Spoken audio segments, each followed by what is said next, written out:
Hi everyone, welcome to A guide for TGPSC exams. ఈ వీడియోలో మనం తెలంగాణ మూమెంట్ని 3 ఫేసెస్లో ఆర్ 3 పార్ట్స్లో మనం డిస్కస్ చేస్తామండి. సో అందులో భాగంగా మనకు పార్ట్ 1 ఆర్ ఫేస్ 1లో ఉన్న చాప్టర్స్ నేను అంటే టాపిక్స్ని చాప్టర్ వైజ్గా 9 చాప్టర్స్లో నేను దీన్ని రాశానండి, దాని యొక్క సిలబస్ని. సో ఈ 9 చాప్టర్స్ని మనము బిట్స్ వైజ్గా బిట్స్ రూపంలో 1 బై 1 టాపిక్ మనం డిస్కస్ చేస్తూ వెళ్తామండి. సో ఇది మీకు ఈజీగా అర్థం అవ్వాలని సిలబస్ నేను వీడియోకి ముందే పెడుతున్నాను.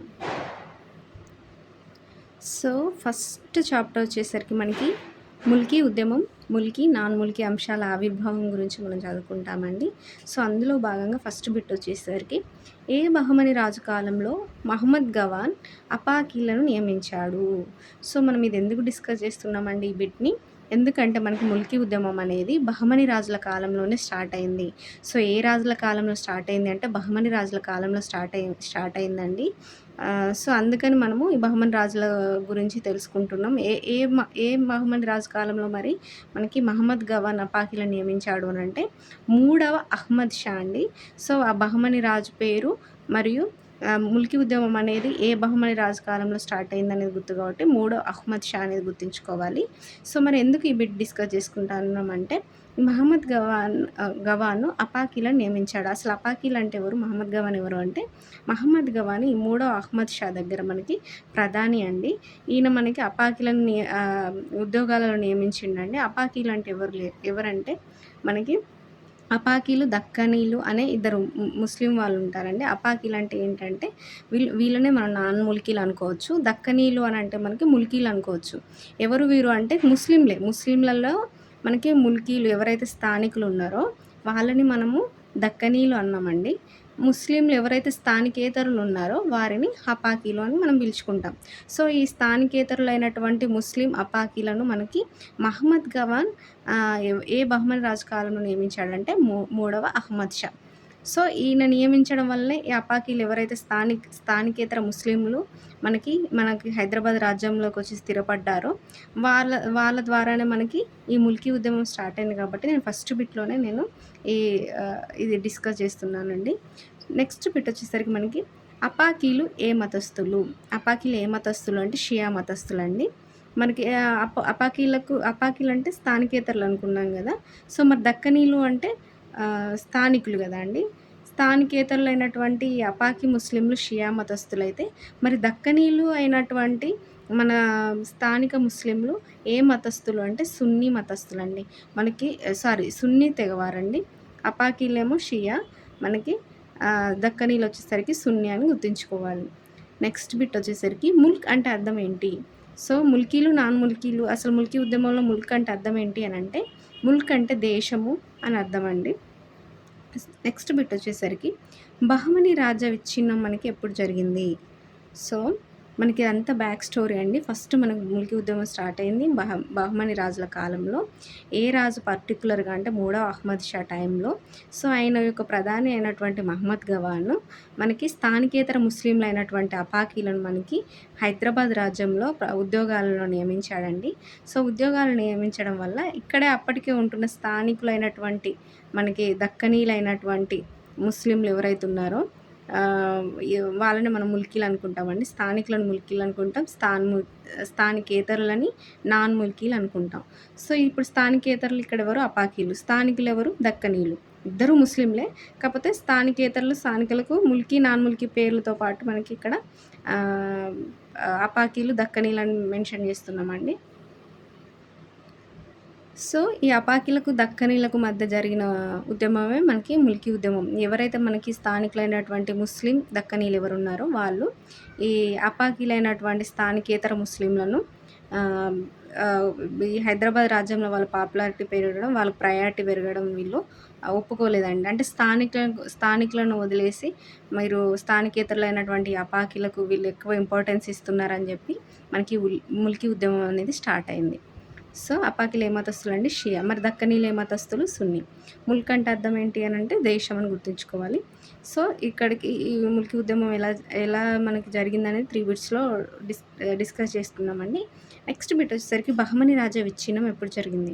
సో, ఈ బహమనీ రాజా విచ్ఛిన్నం మనకు 1527లో జరిగిందండి. సో, బహమనీ రాజా విచ్ఛిన్నం మనం టాపిక్ చదివేటప్పుడు హిస్టరీలో ఇంకా ఎక్కువ డిస్కస్ చేస్తాం. బట్ ఇక్కడ మనకు బహమనీ రాజా విచ్ఛిన్నం ఏ సంవత్సరంలో జరిగింది ఇంపార్టెంట్ కాబట్టి గుర్తుంచుకోవాలి. 1527లో జరిగిందండి. సో, మనకి ఎన్ని రాజ్యాలుగా విడిపోయింది మరి బహమనీ రాజ్యం ఎన్ని రాజ్యాలుగా విడిపోయింది అంటే మొత్తం 5 రాజ్యాలుగా విడిపోయిందండి బహమనీ రాజ్యము. అందులో ఒక రాజ్యం మనకి నెక్స్ట్ 6థ్ బిట్ వచ్చేసరికి కుతుబ్ షాహీ రాజస్థాపకుడు ఎవరు? సో, కుతుబ్ షాహీ రాజస్థాపకుడు మనకి కులీ కుతుబ్ షా అని గుర్తుంచుకోవాలండి. ఈ బహమనీ రాజ్యం 5 రాజ్యాలుగా విడిపోయింది కదండీ! అందులో ఒక రాజ్యమైనటువంటి ఈ కుతుబ్ షాహీ రాజస్థాపకుడు ఎవరు అంటే కులీ కుతుబ్ షా. నెక్స్ట్ మన బిట్ వచ్చేసరికి మనకి ఏ కుతుబ్ షాహీ రాజు అక్కన్న మాదన్నలకు ఉన్నత పదవులు ఇచ్చాడు? సో, ఈ బహమనీ రాజ్యం ఉన్నప్పుడు బహమనీ రాజుల కాలంలో మనకి ఈ ముల్కీ ఉద్యమం స్టార్ట్ అయింది. తర్వాత బహమనీ రాజ్యం 5 రాజ్యాలుగా విడిపోయిన తర్వాత మనకి ఏదైతే మనకు గోల్కొండ రాజధానిగా మనకి ఈ కుతుబ్ షాహీ రాజ్యాన్ని ఎవరు స్థాపించారంటే కులీ కుతుబ్ షా అండి. సో, ఈ కుతుబ్ షాహీ రాజ్యంలో భాగంగానే మనకి హైదరాబాద్ రాజ్యం ఉంది కాబట్టి మనకి ఈ కుతుబ్ షాహీల వంశం వచ్చిన తర్వాత ఈ కుతుబ్ షాహీ రాజ్య స్థాపన జరిగిన తర్వాత మనకి అప్పుడు ముల్కీ ఉద్యమం ఎలా జరిగిందనేది మనం చూసుకుందాం. అంటే ముల్కీ ఉద్యమం యొక్క స్టేటస్ ఎలా ఉంది అనేది చూసుకుంటే కనుక మనకి ఈ కుతుబ్ షాహీల టైంలో మనకి కుతుబ్ షాహీలు హిందువులకు ఎక్కువ ప్రాముఖ్యత ఇచ్చారండి. సో, హిందువులకు ఎక్కువ ప్రాముఖ్యత ఇచ్చి హిందువులకు ఉన్నత పదవులు ఇచ్చారనేది ఇక్కడ మనం గుర్తుంచుకోవాలి. అందులో ముఖ్య భాగంగా ఏ కుతుబ్ షాహీ రాజు అక్కన్న మాదన్నలకు ఉన్నత పదవులు ఇచ్చాడు? సో, ఈ అక్కన్న మాదన్నలు ఎవరండి? వీళ్ళు హిందువులండి. సో, వీళ్ళకి ఉన్నత పదవులు ఇచ్చిన కుతుబ్ షాహీ రాజు ఎవరు అంటే అబుల్ హాసన్ తానిషా. ఎవరు? అబుల్ హాసన్ తానిషా. సో, వీళ్ళకి పదవులు ఇచ్చాడు. వారి యొక్క పదవులు ఏంటి అని చూసుకుంటే నెక్స్ట్ బిట్ అక్కన్న పదవి మరియు మాదన్న పదవి ఏంటి అంటే అక్కన్న పదవి వచ్చేసరికి పేష్కర్, మాదన్న పదవి వచ్చేసరికి మహామంత్రి అని గుర్తుంచుకోండి. మాదన్న మహామంత్రి ఇలా సేమ్ లెటర్స్తో స్టార్ట్ అవుతుందని గుర్తుంచుకోవాలి. నెక్స్ట్ బిట్ వచ్చేసరికి మనకి నిజాం రాజ్య స్థాపన ఏ సంవత్సరంలో జరిగింది? సో, మనం ఫస్ట్ బహమనీ రాజ్యం గురించి చదువుకున్నామండి. ఆ టైంలో మనకు ముల్కీ ఉద్యమం స్టార్ట్ అయింది. తర్వాత కుతుబ్ షాహీ రాజ్యంలో చూసుకున్నట్టయితే కనుక హిందువులకైనా కుతుబ్ షాహీలు ప్రాముఖ్యత ఇచ్చారు. ముల్కీలకు ఎక్కువ ప్రాముఖ్యత ఇచ్చారని గుర్తుంచుకోవాలి. నెక్స్ట్ తర్వాత కుతుబ్ షాహీల తర్వాత మనకి నిజాం రాజుల పాలన స్టార్ట్ అయిందండి. మరి నిజాం కాలంలో మనకి ఎలా ఉంది ముల్కీ ఉద్యమం అనేది చూసుకుంటే కనుక ఫస్ట్ మనకి నిజాం రాజ్య స్థాపన ఏ సంవత్సరంలో జరిగిందని తెలియాలి. నిజాం రాజ్య స్థాపన ఏ సంవత్సరంలో జరిగింది అంటే మనకి 1724 అండి. మనం తెలంగాణ హిస్టరీలో భాగంగా అసఫ్జాహీలో అనే టాపిక్లో మనం డిస్కస్ చేసుకున్నాం. నెక్స్ట్ బిట్ వచ్చేసరికి ఏ నిజాం కాలంలో ముల్కీ సమస్య తలెత్తింది? సో, ఇప్పుడు నిజాం కాలంలో ముల్కీ సమస్య మళ్ళీ ఎప్పుడు తలెత్తిందండి? 5వ నిజాం కాలంలో. 5వ నిజాం మనకి ఎవరు అండి? అఫ్జలుద్దౌలా. 5వ నిజాం అయినటువంటి అఫ్జలుద్దౌలా కాలంలో ముల్కీ సమస్య మళ్ళీ తలెత్తింది అనేది గుర్తుంచుకోవాలి. ఫస్ట్ ఎప్పుడు తలెత్తిందంటే బహమనీ రాజుల కాలం కాబట్టి అది గుర్తుంచుకోవాలి. పర్టికులర్గా ఏ బహమనీ రాజు అనేది ఇంకా ఇంపార్టెంట్. నెక్స్ట్ బిట్ వచ్చేసరికి మనకి ముల్కీ వివాద దశలు ఏంటి? సో, ఈ ముల్కీ సమస్య లేదా ముల్కీ ఉద్యమం యొక్క దశలు మనం 3 రకాలుగా ఇంపార్టెంట్ అండి. 3 రకాలుగా మనం డివైడ్ చేసుకోవచ్చు ఈ ముల్కీ వివాద దశల్ని. 3 రకాల దశలు ఏంటి అంటే మనకి ఫస్ట్ స్టేజ్ వచ్చేసరికి మనకి 1853 to 1883 మధ్యలో ఉన్న దశని మనం ఫస్ట్ స్టేజ్ అనుకోవచ్చండి. తర్వాత 1884 to 1911 దాకా ఉన్న దశని మనం రెండవ దశగా మనం పరిగణించవచ్చు. తర్వాత 1911 to 1948 దాకా ఉన్న దశని థర్డ్ దశగా మనం గుర్తుంచుకోవచ్చు. సో, ముల్కీ వివాద దశల్ని మనకి ఎన్ని దశలు అనేది ఇంపార్టెంట్. సో, ఆ దశలు మనకి ఏ సంవత్సరం నుంచి ఏ సంవత్సరం వరకు తీసుకున్నాం అనేది ఇక్కడ ఇంపార్టెంట్. స్టార్టింగ్ 1853 నుంచి అని తీసుకున్నాం కాబట్టి స్టార్టింగ్ 1853 అనేది very very important. So, next bit వచ్చేసరికి మనకి సాలార్జంగ్ ఏ సంవత్సరంలో దివాన్గా నియమించబడ్డాడు? సో, మనం ఇక్కడ ముల్కీ వివాద దశల్లో ఫస్ట్ స్టార్టింగ్ ఏ ఇయర్‌ని తీసుకున్నామండి? 1853 కదా అండి ఫస్ట్ స్టేజ్‌లో. సో, 1853లోనే మనకు సాలార్జంగ్ దివాన్గా నియమించబడ్డాడండి నిజాం కాలంలో. సో, ఆయన దివాన్గా నియమించబడినప్పటి నుంచే మనకి ఈ ముల్కీ వివాద దశ స్టేజ్ 1 స్టార్ట్ అయిందని గుర్తుంచుకోండి. నెక్స్ట్ బిట్ వచ్చేసరికి మనకి ఈ సాలార్జంగ్ వన్‌కి సహాయకులుగా నియమించిన వారు ఎవరు? సో, సాలార్జంగ్ వన్‌కి సహాయకులుగా నియమించిన వారు ఎవరు అంటే ఒకరు అహ్మద్ ఖాన్ అండి. 2 అమీనుద్దీన్ ఖాన్. ఎందుకు మనకు వీళ్ళ గురించి డిస్కస్ చేయాలంటే ఈ సాలార్జంగ్ వన్ సహాయకులైనటువంటి అహ్మద్ ఖాన్, అమీనుద్దీన్ ఖాన్ వీళ్ళు స్థానికేతరులను లేదా నాన్ ముల్కీలను ఎక్కువగా ప్రభుత్వ ఉద్యోగాలను నియమించుకున్నారు. దాని ద్వారా మనకి నాన్ ముల్కీలు అనేవారు ఎక్కువ మనకి హైదరాబాద్ రాజ్యానికి వచ్చారు. ఇక్కడ సెటిల్ అయ్యారనేది మనం ఇక్కడ గుర్తుంచుకోవాలి. సో, అందువల్ల నాన్ ముల్కీలు మనకు ప్రభుత్వ ఉద్యోగాలలో ఎక్కువగా నియమించబడడం వల్ల సాలార్జంగ్ వన్ ఏం చేశాడంటే మనకి ఈ నాన్ ముల్కీలకు ఎక్కువ ప్రియారిటీ పెరుగుతుంది. ప్రభుత్వ ఉద్యోగాలలో వాళ్ళ డామినెన్స్ పెరిగిందని చెప్పేసి ఆయన కొన్ని రూల్స్ తీసుకొచ్చారండి. ఆ రూల్స్ ఏంటి అనంటే 14th బిట్‌లో నాన్ ముల్కీ అధికారులు ఎవరైతే ఉన్నారో, ఎవరైతే స్థానికేతరులు ఉన్నారో లేదా నాన్ ముల్కీ అధికారులు ఉన్నారో వారు ఎవరిని కలవడానికి ప్రత్యేక అనుమతి తీసుకోవాలి. ప్రత్యేక అనుమతి తీసుకోవాలండి. వీరు నిజాంని గానీ, దివాన్‌ని గానీ లేదా బ్రిటిష్ రెసిడెంట్‌ని గానీ, నవాబులను గానీ కలవాలంటే వాళ్ళకి ప్రత్యేక అనుమతి ఉండాలి అనేది ఇక్కడ మనకి రూల్ తీసుకొచ్చారు. సో, వీళ్ళు ఇష్టానుసారంగా వాళ్ళకి నచ్చినప్పుడు నిజాంని లేదా దివాన్‌ని లేదా బ్రిటిష్ రెసిడెంట్‌ని లేదా నవాబులను కలవడానికి వీల్లేదు. వాళ్ళు ప్రత్యేక అనుమతి తీసుకొని మాత్రమే కలవాలనేది ఇక్కడ గుర్తుంచుకోవాల్సిన విషయం. సో, నెక్స్ట్ బిట్ వచ్చేసరికి మనకి నాన్ ముల్కీలకు ఏ అధికారాలు ఇవ్వలేదు. సో, మనం డిస్కస్ చేసుకున్నాం కదా అండి. నాన్ ముల్కీలకు ఎక్కువ ప్రియారిటీ పెరగడం వల్ల వారు ప్రభుత్వ ఉద్యోగాలలో ఎక్కువ డామినెన్స్ ఉండడం వల్ల మనకు సాలార్జంగ్ వన్ వాళ్ళని డైరెక్ట్‌గా నిజాంని గానీ, లేకపోతే నవాబులను గానీ, దివాన్‌ని గానీ, బ్రిటిష్ రెసిడెంట్‌ని గానీ కలవడానికి వీల్లేదు. ప్రత్యేక అనుమతి తీసుకుంటే మాత్రమే కలవాలి అని చెప్పి ఒక రూల్ పాస్ చేశారని చెప్పారు కదా! సో, దాంతో పాటు ఇంకేం రూల్స్ తీసుకొచ్చారంటే నాన్ ముల్కీలకి ఏ అధికారం ఇవ్వలేదు అని చూసుకుంటే కనుక జాగీర్లు ఇవ్వలేదు, వాళ్ళకి బిరుదులు ఇవ్వలేదండి. సో, వాళ్ళ యొక్క డామినెన్స్‌ని తగ్గించడంలో భాగంగానే మనకి వారు ఏంటి ముఖ్యమైన వ్యక్తులను కలుసుకోవడానికి ప్రత్యేక అనుమతి తీసుకోవాలనే రూల్ పాస్ చేశారు. అది ఇంతకుముందు వీటిలో డిస్కస్ చేశాము. అంతేకాకుండా వాళ్ళకి జాగీర్లు ఇవ్వకూడదు, ప్లస్ బిరుదులు ఇవ్వకూడదనే రూల్ కూడా తీసుకొచ్చారు. నెక్స్ట్ బిట్ వచ్చేసరికి నాన్ ముల్కీలను ఏ పదవులలో నియమించలేదు. సో, ఈ రెండింటితో పాటు పై రెండింటితో పాటు వాళ్ళని సైన్యంలో కూడా నియమించలేదని గుర్తుంచుకోవాలండి. అందుకని దీన్ని స్పెసిఫిక్‌గా ఒక బిట్‌గా ఫ్రేమ్ చేశాను. నెక్స్ట్ బిట్ వచ్చేసరికి మనకి సాలార్జంగ్ ఏ నిజాం కాలంలో వచ్చాడు.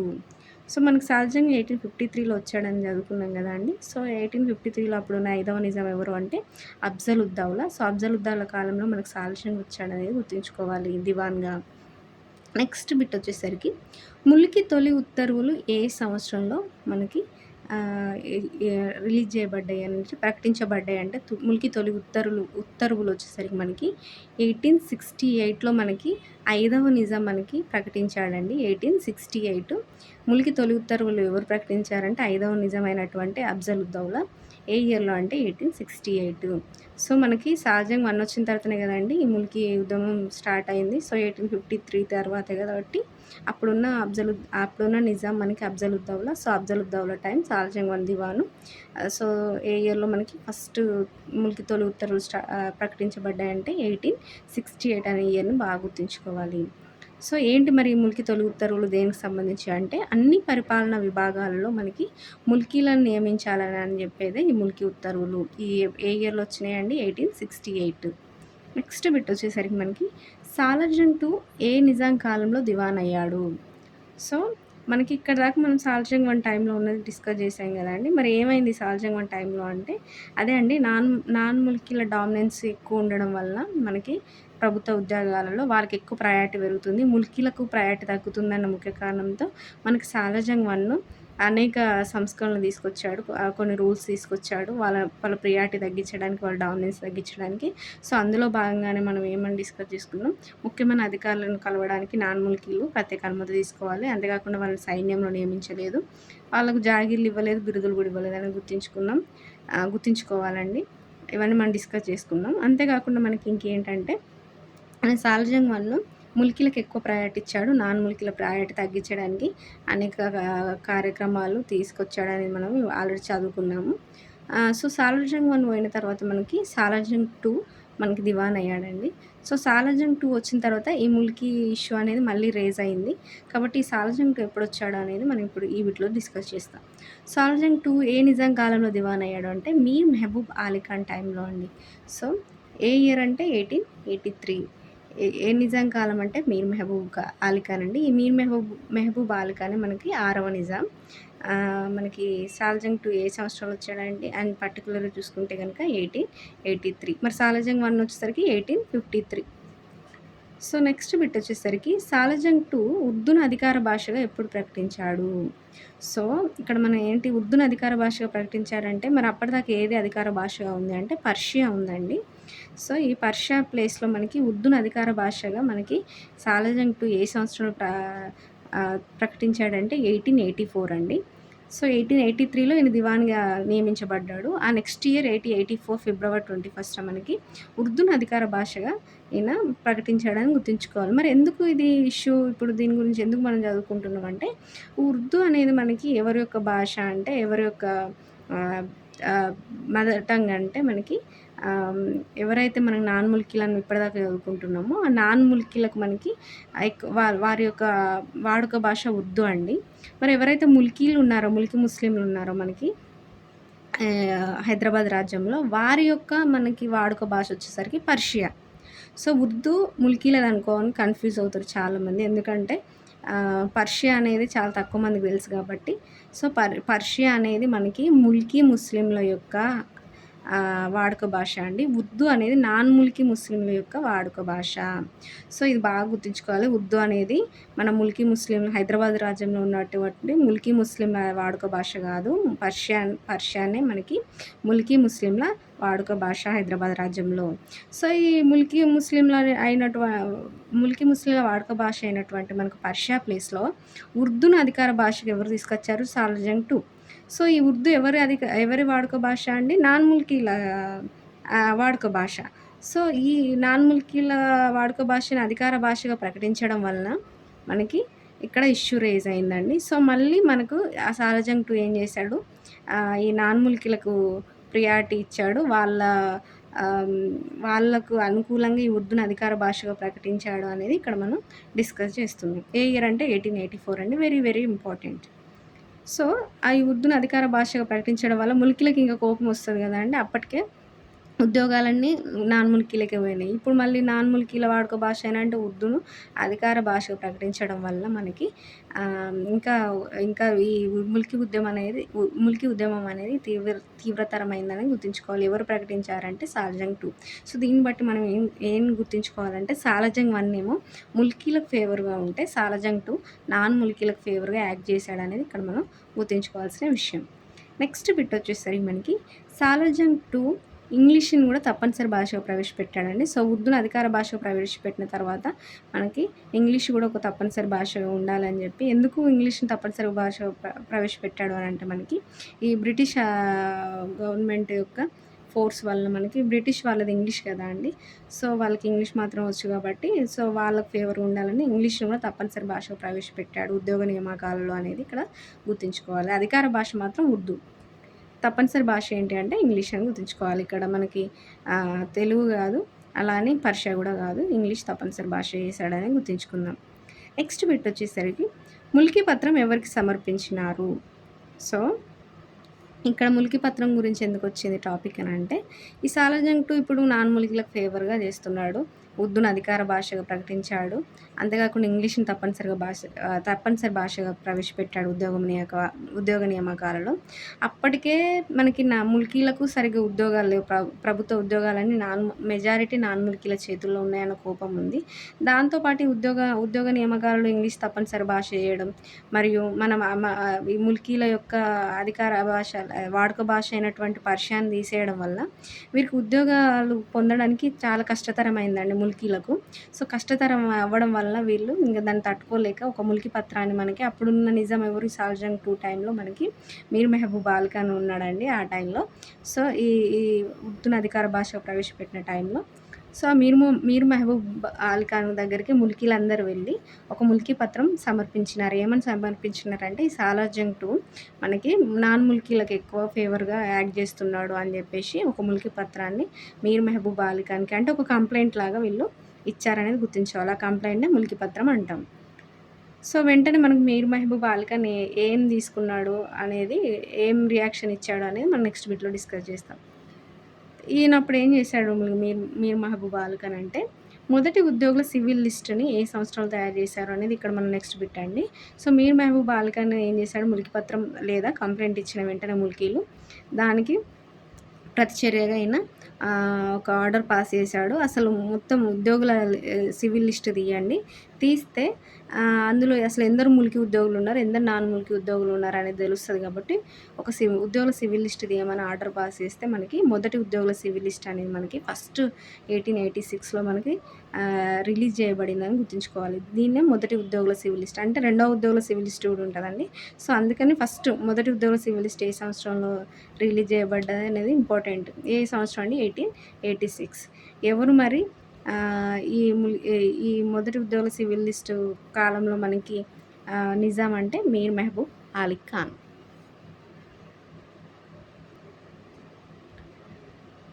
నెక్స్ట్ బిట్ వచ్చేసరికి మనకి మరి ఉద్యోగుల సివిల్ లిస్ట్ తీసిన తర్వాత అందులో ముల్కీ ఉద్యోగుల శాతం ఎంతున్నదని మనం డిస్కస్ చేస్తామండి. సో, మొదటి ఉద్యోగుల సివిల్ లిస్ట్ ప్రకారం మనకి ముల్కీ ఉద్యోగుల శాతం ఎంతుంది అంటే 52% అండి.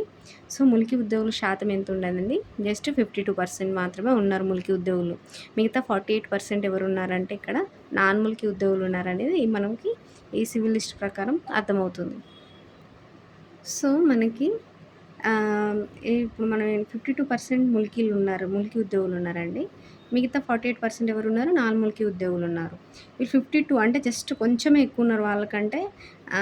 అయినప్పటికీ వీళ్ళ వీళ్ళ యొక్క జీతభత్యాల పైన చేసిన ఖర్చు మాత్రం చాలా తక్కువండి. ఎవరైతే ముల్కీ ఉద్యోగులున్నారో వాళ్ళకి జీతభత్యాలపై చేసిన ఖర్చు జస్ట్ మనకి 42% అండి. అంటే మనకి ఇక్కడ 52% ముల్కీ ఉద్యోగులకు 42% మాత్రమే ఖర్చు చేస్తున్నారు వాళ్ళ జీతభత్యాలకు.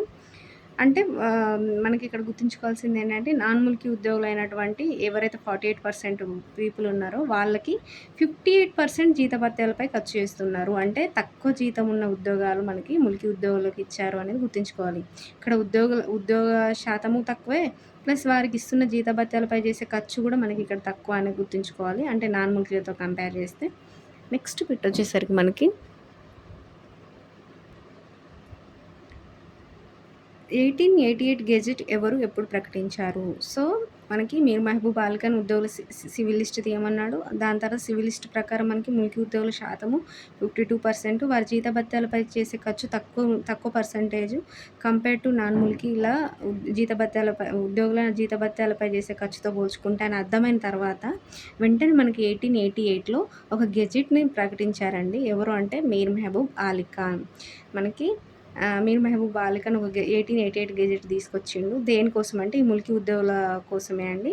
సో, మరి ఆ గెజెట్ ఏం చెప్తుంది అనేది మనం నెక్స్ట్ బిట్‌లో డిస్కస్ చేస్తాం. ముల్కీ అనే పదం ఫస్ట్ తొలిసారిగా వాడింది ఏ గెజెట్ అంటే 1888 గెజెట్ అండి. మనం ఇందాక 1886లో మొదటి ఉద్యోగుల సివిల్ లిస్ట్ తయారు చేయబడిందని చదువుకున్నాం కదండీ. ఇప్పుడు మనకి 1888 గెజెట్ ఏ ఇయర్ అంటే 1888. నెక్స్ట్ 1888 గెజెట్ ప్రకారము మనకి ఏం తీసుకొచ్చినారంటే ఎవరైతే 12 సంవత్సరాలు మనకి హైదరాబాద్ రాజ్యంలో నివాసం ఉంటారో వాళ్ళని ముల్కీలుగా పరిగణించి అటువంటి 12 సంవత్సరాలు నివాసంగా ఉన్న ముల్కీలకు మాత్రమే ఉద్యోగాలు ఇవ్వాలని 1888 గెజెట్ తీసుకొచ్చారండి. సో, ఇక్కడ 12 సంవత్సరాల నివాసాన్ని ప్రామాణికంగా తీసుకున్నారు అనేది ఇక్కడ గుర్తుంచుకోవాలి. దేనికి? ముల్కీలకు. నెక్స్ట్ మనకి ఒకవేళ నాన్ ముల్కీలకు ఉద్యోగం ఇవ్వాల్సొస్తే, ఒకవేళ ముల్కీలు అవైలబుల్‌గా లేని ప్లేసుల్లో నాన్ ముల్కీలకు ఉద్యోగం ఇవ్వాల్సొస్తే మాత్రం ప్రత్యేకంగా మనకి ప్రధానమంత్రి అనుమతి తీసుకున్న తర్వాతనే నాన్ ముల్కీలకు ఉద్యోగం ఇవ్వాలి. అది కూడా మనకి ముల్కీలు అవైలబుల్ లేనప్పుడు మాత్రమే అనేది ఇక్కడ మనకు గుర్తుంచుకోవాలి. సో, 1888 గెజెట్ ప్రకారం ఎన్ని సంవత్సరాల నివాసాన్ని మనకి ఈ ముల్కీల అర్హతగా తీసుకున్నారంటే 12 సంవత్సరాల నివాసాన్ని మనకు ఇక్కడ ముల్కీలకు అర్హతగా తీసుకున్నారనేది ఇక్కడ గుర్తుంచుకోవాలి. నెక్స్ట్ బిట్ వచ్చేసరికి మనకి సాలార్జంగ్ ఏ సంవత్సరంలో రాజీనామా చేశాడు?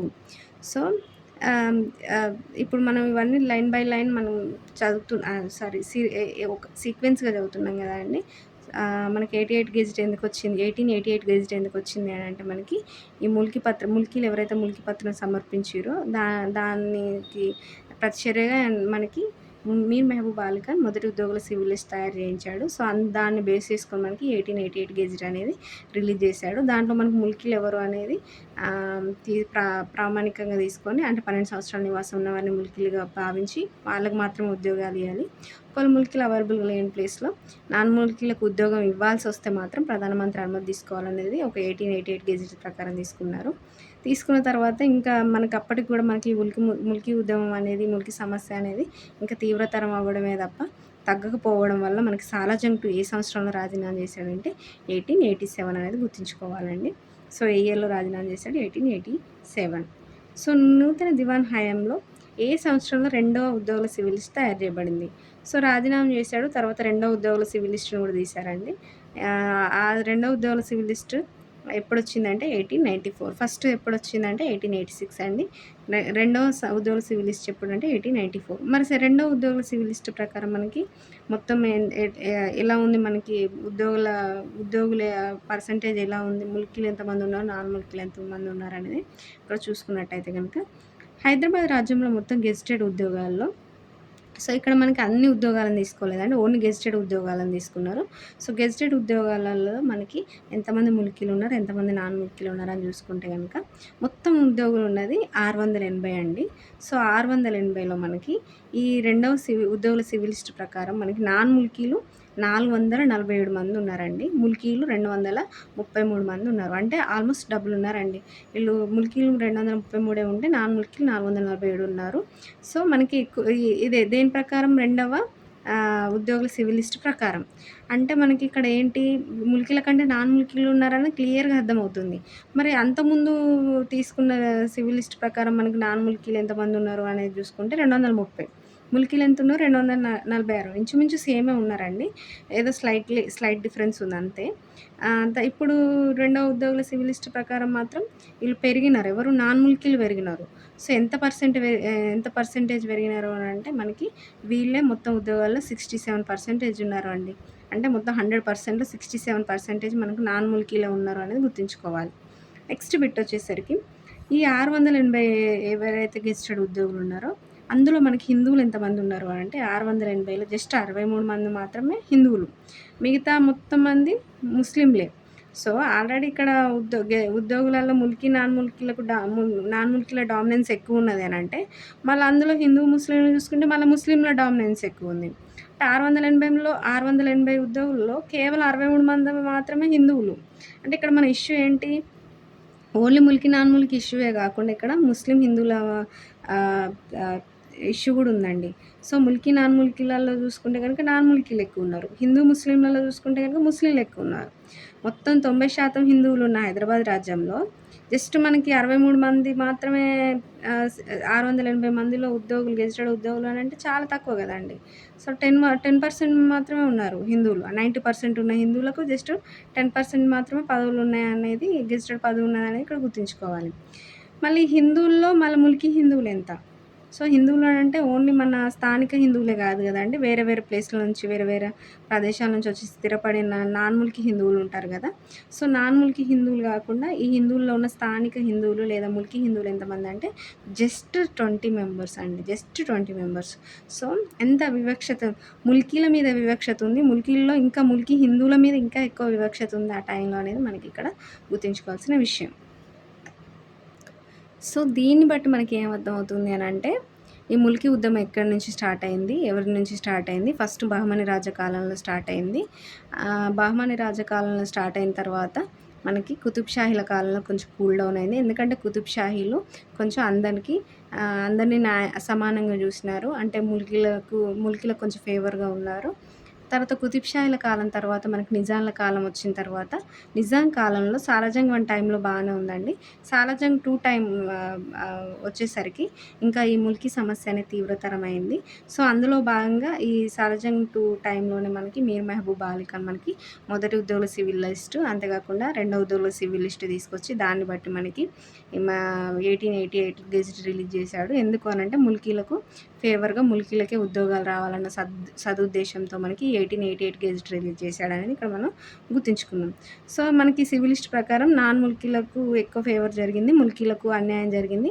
ఆ ముల్కీలలో ముఖ్యంగా మళ్ళీ ముల్కీ హిందువులకు ఇంకెక్కువ అన్యాయం జరిగిందనేది మనం ఇక్కడిదాకా మనం ఇన్ని బిట్స్‌లో మనం డిస్కస్ చేసుకున్నామండి. సో, నేను ఎక్కడైతే సర్కిల్ చేశానో, అండర్‌లైన్ చేశానో ఆ పాయింట్స్ వెరీ వెరీ ఇంపార్టెంట్. అవి గుర్తుంచుకోవాలండి ప్రతి ఒక్కరు. సో మనం ఈ వీడియోని ఇక్కడికి క్లోజ్ చేద్దాం. నెక్స్ట్ బిట్స్ మనం నెక్స్ట్ వీడియోలో డిస్కస్ చేద్దాం. Thank you.